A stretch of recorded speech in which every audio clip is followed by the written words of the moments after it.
Hello everyone, idea Bharat skill YouTube channel में दोस्तों आप लोगों का स्वागत है। तो दोस्तों ये आपके लिए बहुत ही इंपॉर्टेंट क्लास होने वाली है। जो भी छात्र यूपीपीसीएल टीजी2 की अगर तैयारी कर रहे हैं उनके लिए विधिवत तरीके से मैं आपको ये क्लास प्रोवाइड कराने वाला हूं। और दोस्तों जितने भी क्वेश्चंस आपको प्रोवाइड करा हुआ ये सभी के सभी आपके प्रीवियस ईयर के क्वेश्चंस होंगे। यूपीपीसीएल टीजी2 के क्वेश्चंस होंगे जो कि आपको 2021 तक जितने भी क्वेश्चंस आए हुए हैं सभी का हम विधिवत तरीके से सोल्यूशन करेंगे। वीडियो के माध्यम से विद फैक्ट के साथ आपको बताते चलेंगे। और दोस्तों जो भी छात्र एनपीसीआईएल का काकरा पार का भी जिन छात्रों ने फॉर्म डाला तो इस क्लास को वो भी देख सकते हैं। और दोस्तों आपसे एक ही रिक्वेस्ट है, अगर चैनल पर अगर पहली बार अगर विजिट कर रहे हैं तो चैनल को ज़रूर सपोर्ट करें और वीडियो को ज़्यादा से ज़्यादा अपने स्टडी ग्रुप और व्हाट्सएप ग्रुप में ज़रूर शेयर करें जिससे अन्य छात्रों को भी इस वीडियो का लाभ मिल सके। अगर वीडियो अच्छी लगे तो वीडियो को अंत में ज़रूर लाइक करें। तो आज हमारी फर्स्ट क्लास होने वाली है तो स्टार्ट करते हैं। तो क्वेश्चन दोस्तों आपकी स्क्रीन पर दिया गया क्वेश्चन में देख सकते हैं। क्वेश्चन में पूछा गया विद्युत आग में किस प्रकार के अग्निशमक यंत्र का प्रयोग किया जाता है। तो ऑप्शन हमारे दिए गए, ऑप्शन ए हमारा दिया गया सोडा एसिड पानी वाले, ऑप्शन बी हमारा दिया गया फोम वाले, ऑप्शन सी है हेलोजन यानी सीटीसी यानी कार्बन टेट्राक्लोराइड वाले, ऑप्शन डी है पाउडर वाले। तो इसमें से सभी साथी कमेंट करेंगे राइट आंसर कौन सा होगा। तो सभी साथी बताएंगे इसका राइट आंसर कौन सा हो। सभी को याद होना चाहिए, वेरी इंपॉर्टेंट क्वेश्चन, हर बार ये एग्जाम में पूछा जाता है। तो जल्दी से कमेंट करें इसका राइट आंसर। तो जो भी साथ इसका राइट आंसर कर रहे हैं ऑप्शन नंबर सी उनका राइट आंसर हो, यानी कि हमारा होगा हेलोजन यानी सीटीसी इसका करेक्ट आंसर होगा। यानी कि जो विद्युत से जो लगी आग होती है उसको बुझाने के लिए हम हेलोजन यानी सीटीसी वाले जो यंत्र होते हैं अग्निशमक यंत्र का प्रयोग करते हैं। अगर थोड़ा चर्चा कर लें कि कौन कौन से जो यंत्र हैं जो किस प्रकार की आग को बुझाते हैं तो इसका बारे में डिस्कस कर लेते हैं विधिवत तरीके से। तो दोस्तों बात करते हैं हम श्रेणी ए की। जो श्रेणी ए की जो आग होती है दोस्तों, श्रेणी ए की जो आग होती है, श्रेणी ए की जो आग होती है दोस्तों, इसके अंतर्गत दोस्तों कौन कौन सी चीज़ें आती है ये बता देता हूँ। इसमें अंतर्गत आती है लकड़ी आता है, कागज़ है, कपड़ा है और हमारा जूट है। इसमें अगर किसी प्रकार की जो आग लगती है तो इसको बुझाने के लिए हम क्या करते हैं, जलयुक्त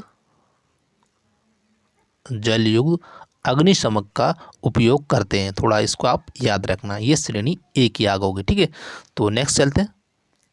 तो बात करते हैं श्रेणी बी की जो आग होती है, श्रेणी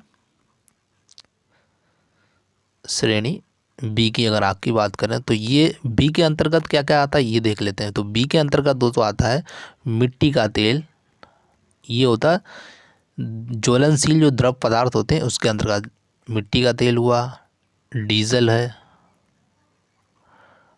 और आपका पेट्रोल हुआ।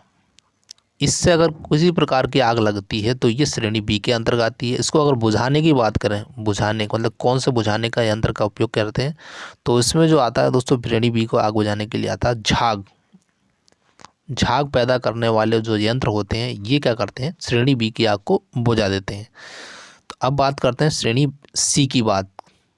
तो श्रेणी अगर सी है, श्रेणी सी, ठीक है, श्रेणी सी के अंतर्गत क्या आता है, श्रेणी सी के अंतर्गत आता है जो हमारे लिक्विड जो सिलेंडर होते हैं, गैस होता है, गैस से जो लगी आग होती है गैस से, तो ये हमारे श्रेणी सी के अंतर्गत आती है। अगर इसको बुझाने की बात करें तो इसको अगर इसको बुझाना है कौन से यंत्र से बुझाते हैं बुझाने के लिए, तो इसमें बुझाने के लिए दोस्तों हम यूज़ करते हैं शुष्क, क्या करते हैं, शुष्क पाउडर का।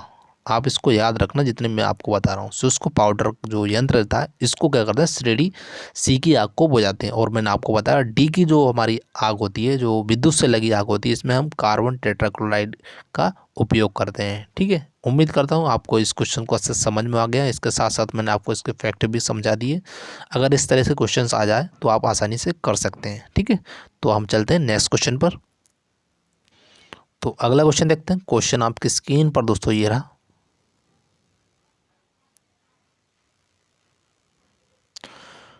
क्वेश्चन में पूछा गया है कि विद्युत कार के लिए किस तरह के जूतों का प्रयोग किया जाना चाहिए। तो ऑप्शन से देख सकते हैं। ऑप्शन हमारा ए दिया है चमड़े सोल वाले चमड़े के जूते, ऑप्शन बी है चमड़े के सोल वाले कपड़े के जूते, ऑप्शन सी हमारा है मोटे रबड़ सोल वाले चमड़े के जूते, ऑप्शन डी है रबड़ सोल वाले कमड़े के जूते। तो बताएं इसमें से राइट कौन सा होगा, और सभी को याद होना चाहिए इसका राइट आंसर। सभी कमेंट करेंगे जल्दी से, सभी कमेंट करें। तो जो भी साथ इसका राइट आंसर कर रहे हैं, हमारा ऑप्शन नंबर सी उनका राइट आंसर होगा। यानी कि हम क्या करेंगे, इसमें मोटे रबड़ सोल वाले चमड़े जूते का प्रयोग करेंगे। किसमें, विद्युत कार्य अगर कर रहे हैं तब इस कौन से मोटे रबड़ सोल वाले क्यों करेंगे। इसमें दोस्तों होता क्या है, जो हमारा रबड़ जो होता है वो क्या होता है, विद्युत रोधक होता है। और जो हमारा जो शॉक क्या होता है, रबड़ का विद्युत रोधक होता है, और जो क्या करता है हमारा शॉक, मतलब शॉक से बचाता है, झटके से बचाता है। ठीक है, कौन, हमारा option C is right answer होगा, या मोटे रबड़ सोल वाले चमड़े का। जब भी आप विद्युत पर काम कर रहे हैं तो आपको इस तरह के जूतों का प्रयोग करना चाहिए, जिससे क्या होगा, हमारी जो जान का खतरा रहता है वो उससे सेफ्टी रहती है, आपको झटका नहीं लगेगा। इस तरह का आप जरूर जूतों का प्रयोग करें। जब भी आप किसी भी अगर औद्योगिक क्षेत्र वाले क्षेत्र में अगर जाएं तो वहाँ इस तरह के जूतों का उपयोग ज़रूर करें। तो नेक्स्ट क्वेश्चन चलते हैं। और दोस्तों वीडियो को ज़रूर शेयर करें, आपका सपोर्ट बहुत ही महत्वपूर्ण होता है। क्वेश्चन दोस्तों अगला हमारा दिया गया, कृत्रिम श्वसन की जो साधारण और आसान विधि क्या है। और ये भी दोस्तों यूपीपीसीएल TG2 में क्वेश्चन पूछा गया। तो आप बताएं इसका राइट आंसर कौन सा होगा। 4 ऑप्शन दिए गए। ऑप्शन फर्स्ट हमारा सिल्वेस्टर विधि, ऑप्शन बी है मुंह से नाक वाली विधि, ऑप्शन सी है सैफर विधि, ऑप्शन डी है मुंह से मुंह वाली विधि। आपसे पूछा साधारण और आसान विधि। तो जो भी शायद इसका राइट आंसर कर रहे हैं, ऑप्शन नंबर डी उनका राइट आंसर हो, यानी कि मुंह से मुंह वाली जो विधि है ये बहुत ही आसान विधि होती है। इसको आप क्या करेंगे, जब भी व्यक्ति को अगर झटका लगा तो उसे तुरंत क्या करेंगे, आप पीठ के बल लेटा देंगे।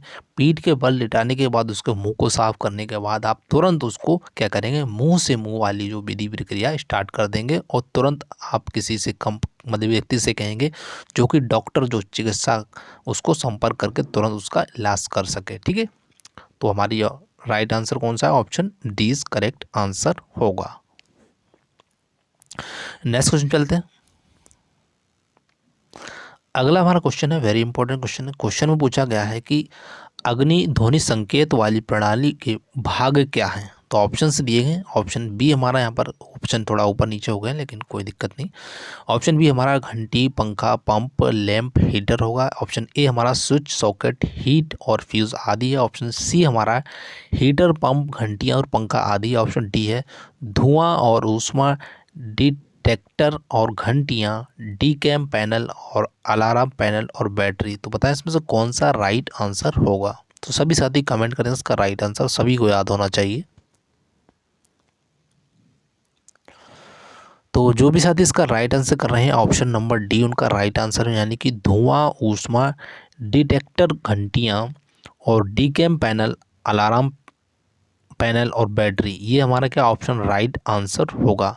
क्योंकि होता क्या, जब सप्लाई से इनको सबको क्या करते हैं, जोड़ दिया जाता है। और जोड़ने के बाद इसका जो विशेष कार्य होता है, घंटियाँ जो बजने लगती हैं, इन्हें क्या होता है, दाब बदन जो दाब बटन होता है रिले द्वारा सप्लाई से जोड़ा जाता है। अर्थात क्षणिक प्रचलन प्रदान करने के लिए दाब बटन से एकदम कंटिन्यूस प्रदान जो प्रचलन देने के लिए रिले जोड़ा जाता है। मतलब जैसे ही कुछ धुआं हुआ, उत्पन्न हुआ, कुछ भी हुआ, तो तुरंत ये घंटियाँ क्या होती है, बजने लगती हैं। जिससे कि क्या होता है, एकदम सभी व्यक्तियों को पता चल जाता है और सुरक्षित निकलने के लिए संकेत प्रोवाइड कर देता है। कौन, हमारा अग्नि ध्वनि संकेतक। तो इसका जो राइट आंसर होगा option number D is correct होगा। तो नेक्स्ट क्वेश्चन चलते हैं। अगला हमारा क्वेश्चन दोस्तों दिया, क्वेश्चन पूछा गया हेलोजन और CTC प्रकार के जो अग्निशमक का रिक्तान की पूर्ति करने पर को बुझाने के लिए प्रयोग किया जाता है। मैंने आपको ये बता दिया है, आप बताएं इसका राइट आंसर कौन सा होगा। 4 ऑप्शन दिए गए, तो सभी साथी जल्दी से कमेंट करें इसका राइट आंसर। तो जो भी साथी इसका राइट आंसर कर रहे हैं, option number B is right answer. बिजली से लगने वाली आग के लिए हम क्या करते हैं, हेलोजन यानी CTC जो प्रकार के जो अग्निशमक यंत्र का प्रयोग करते हैं। बाकी मैंने आपको फर्स्ट वाले क्वेश्चन में पूरा विधिवत तरीके से बता दिया है, कौन से वर्ग में कौन सी आग को बुझाने के लिए कौन से यंत्र का उपयोग करते हैं। ठीक है, तो नेक्स्ट क्वेश्चन में चलते हैं। तो क्वेश्चन दोस्तों आपकी स्क्रीन पर दिया, क्वेश्चन पूछा गया राजस्थान बोर्ड से अधिक विद्युत धारा वाले बिजली के झटके से त्वचा जल जाएगी। देख सकते हैं आप, क्वेश्चन दिया गया, ये 2019 में क्वेश्चन पूछा गया, यूपीपीसीएल TG2 का है। तो ऑप्शन से देखते हैं 10 मिली एम्पियर ऑप्शन बी हमारा है, 200 मिली एम्पियर ऑप्शन सी है, 50 मिली एम्पियर ऑप्शन डी हमारा दिया गया, 15 मिली एम्पियर। तो बताएं इसमें से राइट कौन सा होगा। सभी साथी कमेंट करेंगे। तो जो भी साथी इसका राइट आंसर कर रहे हैं, ऑप्शन नंबर बी इनका राइट आंसर होगा, यानी कि 200 मिली एम्पियर अगर हमारे शरीर में अगर धारा प्रवाहित हो जाएगी तो क्या होगा, जो हमारी त्वचा है वो जल जाएगी और हमारी जान को भी खतरा हो सकता है। और होता क्या दोस्तों, अगर 10 मिली एम्पियर से अगर कम की अगर धारा हमारे शरीर में जाती है तो उसका असर नहीं पड़ता है। ठीक है, तो अपने चलते हैं नेक्स्ट क्वेश्चन पर। तो नेक्स्ट क्वेश्चन दोस्तों दिया है, क्वेश्चन में पूछा गया है कि विद्युत उपकरण पर किस प्रकार के अग्निशमक का प्रयोग नहीं किया जाना चाहिए। मतलब किस प्रकार के उपकरण का प्रयोग नहीं किया जाना चाहिए, ये पूछा गया। तो थोड़ा आप इस पर जोर देना। तो ऑप्शन दिएगा, ऑप्शन ए हमारा है कार्बन डाइऑक्साइड, ऑप्शन बी हमारा वाष्प सील तरल प्रकार के, ऑप्शन सी है फेन झाग प्रकार के, ऑप्शन डी है शुष्क चूर्ण प्रकार के। तो बताएं इसमें से कौन सा राइट आंसर होगा। तो सभी साथी कमेंट करेंगे इसका राइट आंसर, जल्दी से कमेंट करें सभी साथी। तो जल्दी से कमेंट करेंगे सभी साथी कौन सा राइट आंसर होगा। तो जो भी साथी इसका राइट आंसर कर रहे हैं, option number C is right answer, यानी कि फैन और झाग प्रकार के जो यंत्र होते हैं ना, इनको हम क्या करते हैं, विद्युत उपकरणों पर प्रयोग नहीं करते हैं। यानी कि विद्युत उपकरणों में लगी आग स्थिति में आग बुझाने हेतु क्या करते हैं, कार्बन डाइऑक्साइड प्रकार का और जो शुष्क चूर्ण प्रकार के जो होते हैं अग्निशमक का ही प्रयोग कर सकते हैं। ठीक है,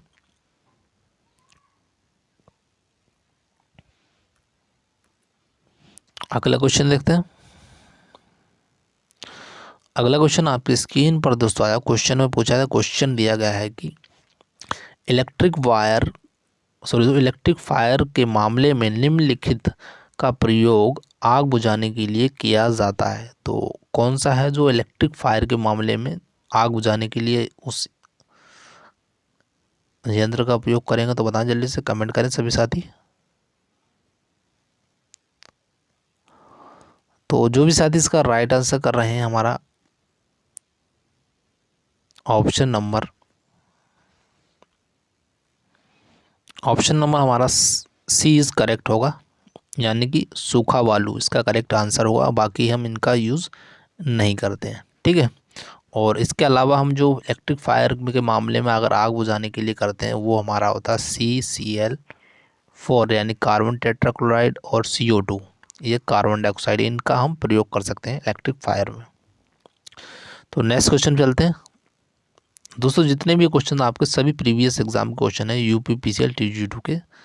तो क्वेश्चन आपका दिया गया है कि विद्युत उपकरण में स्पार्किंग का कारण हो सकता है, मतलब स्पार्किंग का कारण क्या हो सकता है ये पूछा गया। तो ऑप्शन ए है ढीला कनेक्शन, ऑप्शन बी है दोषपूर्ण उपकरण, ऑप्शन सी है लघु परिपथ, ऑप्शन डी हमारा है खुला परिपथ। बताएं इसमें से कौन सा राइट होगा। सभी साथी कमेंट करें इसका राइट आंसर। तो जो भी साथी इसका राइट आंसर कर रहे हैं, ऑप्शन नंबर ए उनका राइट आंसर होगा, यानी कि ढीला जो कनेक्शन दोस्तों होता है ये क्या होता है, विद्युत में स्पार्किंग उत्पन्न करने का मेन कारण होता है। ठीक है, हमेशा जब भी आप कनेक्शन करो उनको कभी भी ढीला मत रखो। अगर ढीला रखेंगे क्या होगा, आपका स्पार्किंग होगा, स्पार्किंग से क्या होगा, आग उत्पन्न हो जाएगी, जिससे क्या भीषण आग उत्पन्न हो सकती है, घर में कहीं पे भी आग लग सकती है। इसलिए कभी भी कनेक्शन करो कभी ढीला मत करो, हमेशा अच्छे से फिट करके उनको करो। एक बार चेक कर लिया करें कि लूज़ है तो उसको अच्छे से पेचकस से कस दिया करें। तो नेक्स्ट क्वेश्चन चलते हैं, और अगला हमारा क्वेश्चन है वेरी इंपॉर्टेंट क्वेश्चन। क्वेश्चन पूछा गया कि ISO का तात्पर्य क्या है। देख सकते हैं ISO का फुल फॉर्म पूछा गया। तो आपके सामने 4 ऑप्शंस दिए गए, तो इनमें से बताएं राइट आंसर कौन सा होगा। अच्छे से पढ़ें और हमें कमेंट करके बताएं इसका राइट आंसर कौन सा होगा। तो जो भी शायद इसका राइट आंसर कर रहे हैं, ऑप्शन नंबर बी उनका राइट आंसर, यानी कि फुल फॉर्म होता है आई का होता है इंटरनेशनल, एस का होता है दोस्तों हमारा ओ का जो हमारा होता है ऑर्गेनाइजेशन फॉर स्टैंडर्डाइजेशन होता है। ठीक है, तो अगले क्वेश्चन चलते हैं दोस्तों। वीडियो को ज़्यादा से ज़्यादा ज़रूर शेयर करें। अगला हमारा क्वेश्चन दोस्तों दिया गया, सूचनात्मक चिन्ह का परिदृश्य रंग होता है। तो परिदृश्य मतलब पिछला जो हमारा बैकग्राउंड जो होता है उसका रंग कैसा होता है, जो सूचनात्मक चिन्ह होता है उसके बारे में पूछा गया था। ऑप्शन दिए गए लाल, नीला, हरा या पीला। तो बताएं इसमें से कौन सा राइट आंसर होगा। तो सभी साथी कमेंट करेंगे इसका राइट आंसर जल्दी से। तो जल्दी से बताएं इसका राइट आंसर। तो जो भी साथी इसका राइट आंसर कर रहे हैं, हमारा ऑप्शन नंबर सी उनका राइट आंसर होगा। इन्हें हरा रंग होता है, मतलब कैसा हरा रंग होता है किसमें, सूचनात्मक चिन्ह में। थोड़ा इसके बारे में हम डिस्कस कर लेते हैं पूरा विधिवत तरीके से। आपको जो चिन्ह है आपके एग्जाम में 100% एक या एक दो क्वेश्चन आपके यहाँ से बनते ही बनते हैं। तो इसके बारे में पूरा विधिवत तरीके से समझा देता हूँ, आपका एक भी क्वेश्चन मिस नहीं होगा। अगर दोस्तों बात करें जो हमारे जो सुरक्षात्मक जो चिन्ह होते हैं वो कितने 4 प्रकार के होते हैं। कितने 4 प्रकार के होते हैं। ठीक है, 4 प्रकार में कौन कौन से होते हैं। पहला तो आपको मैंने यहाँ पर क्वेश्चन में दिया गया, मान लिया सूचनात्मक चिन्ह होता है। फर्स्ट हमारा क्या होगा, सूचनात्मक चिन्ह। तो सूचनात्मक चिन्ह के बारे में थोड़ा मैं बता देता हूँ। सूचनात्मक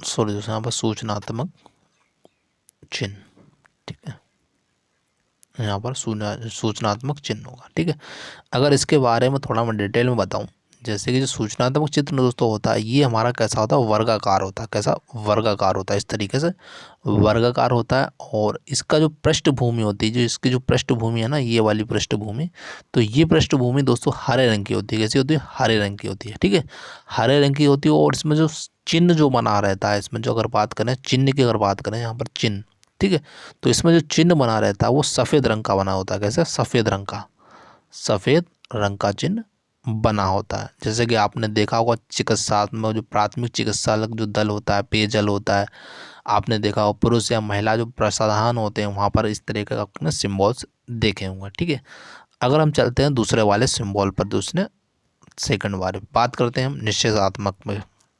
निषेधात्मक,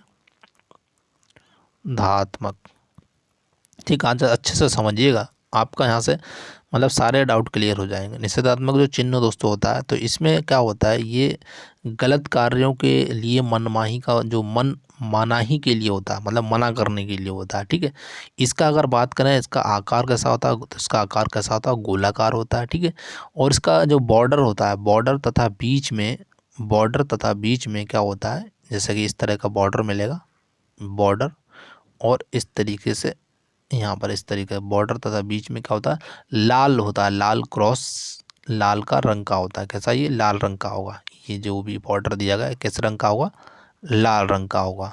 ठीक है, अगर इसकी पृष्ठभूमि की बात करें तो इसकी पृष्ठभूमि जो होगी दोस्तों, ये वाली जो पृष्ठभूमि होगी नहीं, ये सफ़ेद होगी। कैसी होती, सफ़ेद होगी। कैसी होती, सफ़ेद होगी। और उसके ऊपर जो काले रंग का चिन्ह बना होगा, यहाँ पर जो भी चिन्ह होगा दोस्तों, यहाँ पर जो भी चिन्ह अंकित किया जाएगा वो कैसे रंग का होगा, वो हमारा होगा कैसा, काले रंग का होगा। कैसा होगा, काले रंग का। इन चीज़ों को आप याद रखना। अगर जो बॉर्डर की बात की जाए तो उसकी जो वर्गाकार बॉर्डर होती है वो लाल रंग की होती है। और इसके पृष्ठभूमि की अगर बात की जाए, जो निषेधात्मक जो होता है, तो ये सफ़ेद रंग की बॉर्डर मतलब बैकग्राउंड होता है। और जो चिन्ह बना रहता है ये दोस्तों, ये काले रंग का रहता है। तो उम्मीद करता हूँ आप समझ चुके होंगे इसको। तो नेक्स्ट वाले हम चलते हैं। तो अगला जो दोस्तों हमारा दिया गया है वो है हमारा, बात करते हैं चेतावनी वाला।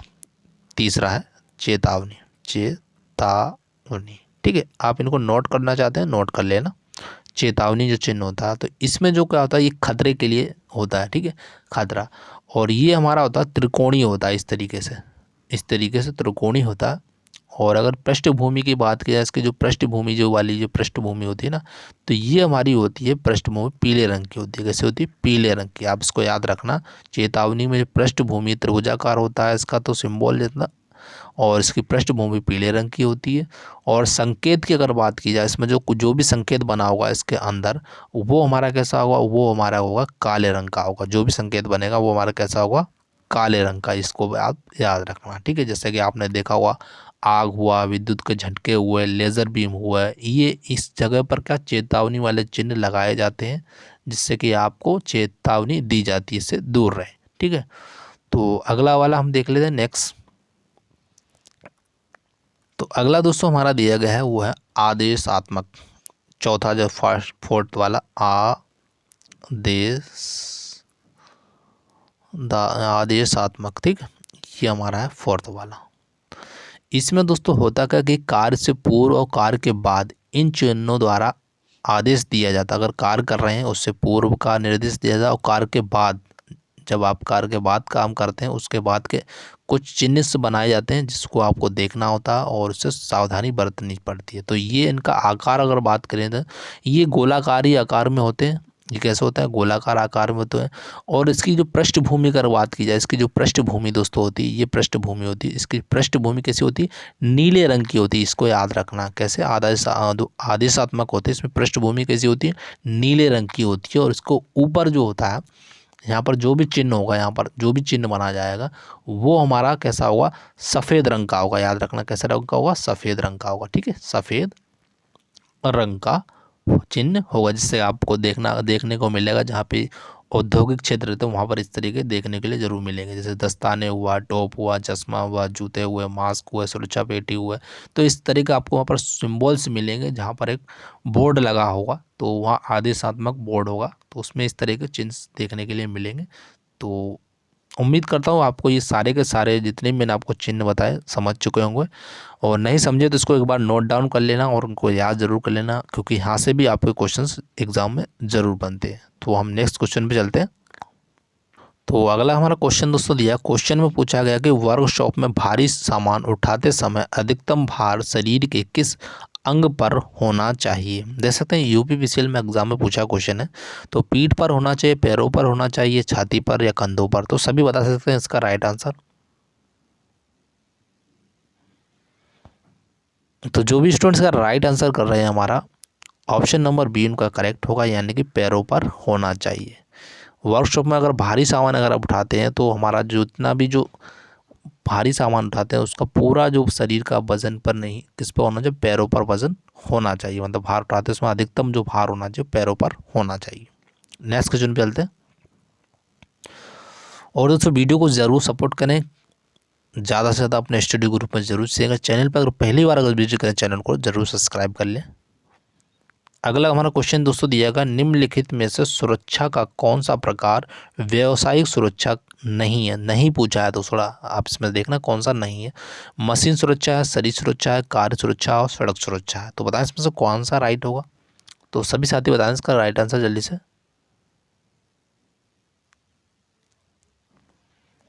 तो जो भी साथी इसका राइट आंसर कर रहे हैं option number D is correct होगा, यानी कि रोड सेफ्टी यानी सड़क सुरक्षा, जो कि क्या है, ये हमारी क्या है, व्यावसायिक सुरक्षा के अंतर्गत नहीं आती। बाकी मशीन सुरक्षा, शरीर सुरक्षा और कार्य सुरक्षा, ये तीनों के तीनों हमारी क्या आती हैं, व्यावसायिक सुरक्षा के अंतर्गत आती हैं। तो नेक्स्ट क्वेश्चन चलते हैं। अगला हमारा क्वेश्चन दोस्तों दिया गया, मैंने आपको इसके बारे में पहले ही समझा दिया, तो आप आंसर जल्दी से कमेंट करें कि इसमें पूछा सूचनात्मक चिन्ह की जो पृष्ठभूमि, यहाँ रंग पूछा गया और उसका आकार पूछा गया कैसा होता है। देख सकते हैं यहाँ पर हरे रंग का या गोलाकार, ऑप्शन बी हमारा सफ़ेद या गोलाकार, ऑप्शन सी है हरे या वर्गाकार, ऑप्शन डी हमारा सफ़ेद और वर्गाकार। मैंने आपको प्रीवियस क्वेश्चन में पूरा अच्छे से डिटेल में बता दिया, तो आप बताएं इसका राइट आंसर कमेंट करेंगे। तो जो भी स्टूडेंट्स का राइट आंसर हमारा कर रहे हैं जल्दी से कमेंट करें। तो राइट आंसर दोस्तों हमारा है option number C is right answer होगा, यानी कि हरे वर्गाकार इसका करेक्ट आंसर होगा। और अगला क्वेश्चन चलते हैं, और मैंने इसका विधिवत तरीके से सोल्यूशन बता चुका हूँ। नेक्स्ट क्वेश्चन हमारा स्क्रीन पर दोस्तों ये रहा। क्वेश्चन में दोस्तों पूछा गया है कि विद्युत झटके के पश्चात कृत्रिम श्वास क्रिया की निम्न में से किस विधि में रोगी को छाती के बल जमीन लेटाया जाता है। तो वो कौन सी विधि है, सेफर विधि है, सिल्वेस्टर या मुख से मुख विधि है। ऑप्शन डी हमारा दिया गया कृत्रिम श्वास यंत्र का प्रयोग। तो बताएं इसमें से कौन सा राइट होगा। तो सभी साथी कमेंट करेंगे इसका राइट आंसर जल्दी से। तो जो भी साथी इसका राइट आंसर कर रहे हैं option number C option number A correct होगा। यानी कि जो सेफर जो दोस्तों विधि होती है इसमें क्या करते हैं, विद्युत से झटके के पश्चात जो भी व्यक्ति को लगता है उसको कृत्रिम श्वास क्रिया को क्या करते हैं, सेफर विधि का प्रयोग करते हैं। उसको क्या करते हैं, रोगी को छाती के बल पर जमीन पर लेटाया जाता है और इस विधि का सेफर विधि का प्रयोग करते हैं। ठीक है, तो दोस्तों ये हमारे टॉप 15 क्वेश्चन थे, 15 क्वेश्चन, और ऐसे ही क्वेश्चन आपको डेली प्रोवाइड करूंगा। और जल्द ही हम आपके लिए कंप्यूटर की क्लास भी प्रोवाइड कराएंगे जिसमें आपको प्रीवियस एग्जाम में जितने भी क्वेश्चंस पूछे गए हुए हैं विधिवत तरीके से आपको सोल्यूशन करवाएंगे। क्योंकि दोस्तों अगर आप कंप्यूटर में अगर क्वालिफाई नहीं है तो आपका जो पार्ट बी को जोड़ा नहीं जाएगा। इसलिए मैं आपके लिए ये कंप्यूटर की क्लास भी डेली प्रोवाइड कराना स्टार्ट कर दूँगा। तो आप हमें कमेंट करिएगा, यस बताइए अगर आपके लिए यस किस टाइम पे कंप्यूटर की क्लास स्टार्ट की जाए। तो ज़रूर हमें कमेंट कीजिएगा, सजेशन कीजिएगा। तो वीडियो अच्छी लगी हो तो वीडियो को लाइक करें, वीडियो को ज़्यादा से ज़्यादा अपने स्टेट ग्रुप और व्हाट्सएप ग्रुप में जरूर शेयर करें। Thank you for watching this video. जय हिंद, जय भारत।